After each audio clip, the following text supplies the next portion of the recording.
Pentavlog, you must be here about the letter. Well, the other day I was vlogging in my vlog corner, as you do, and I got a letter.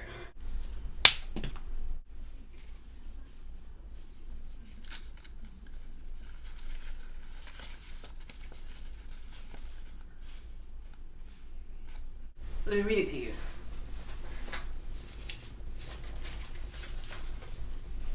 Dear Miss J. Flakes, we are pleased to inform you that you've been accepted to Hogwarts School of Witchcraft, and this is the wrong letter. Embarrassing.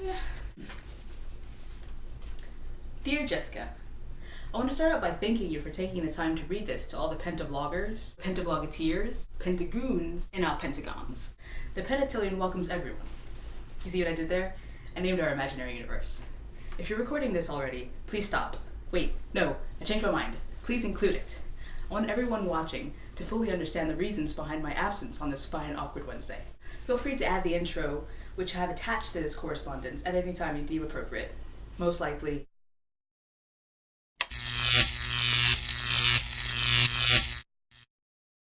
there. Dear Pentavlog, please excuse my disappearance in such short notice.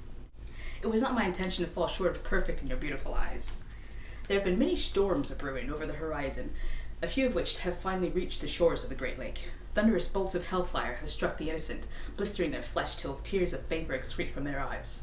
Winds of such great power have begun to tumble structures previously believed to be invincible to the elements. Many of us took refuge in near shelters erected in cathedrals and local high school gymnasiums, but to no avail. We were safe from the wind's fury, but its tentacles of water slowly seeped through any crevices it could find, drowning those of us who could not flee through broken windows to the roof. This was not your usual catastrophe. There were dry patches all around the area. Gaps of peace and tranquility sat within the towering walls of water.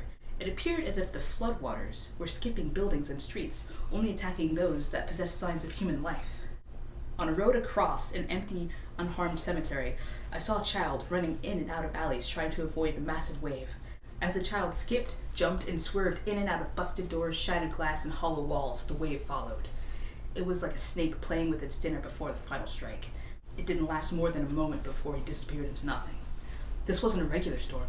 These weren't random deaths. It was alive. I waited until nightfall to make my escape. Others followed, but soon lay rest in hidden closets, leaving only myself and a cat I found meowing with hunger. I named her Peekaboo. Things had begun to settle down a bit, signs that the beast had grown weak. I walked over puddles, making sure not to disturb a drop, just in case I were to awaken it. I walked for hours, feeling the blisters on my feet slowly yearn for attention. The only thing I could hear was my heartbeat. Then suddenly, I stumbled upon this massive structure of metal. I wasn't sure what it was at first.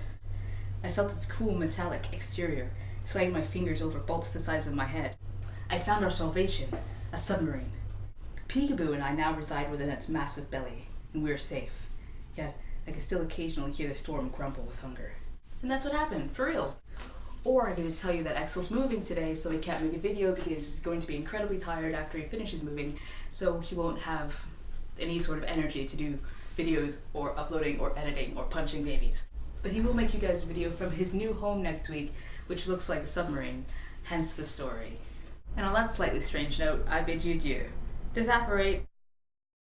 Exal, when did you learn to write in Helvetica?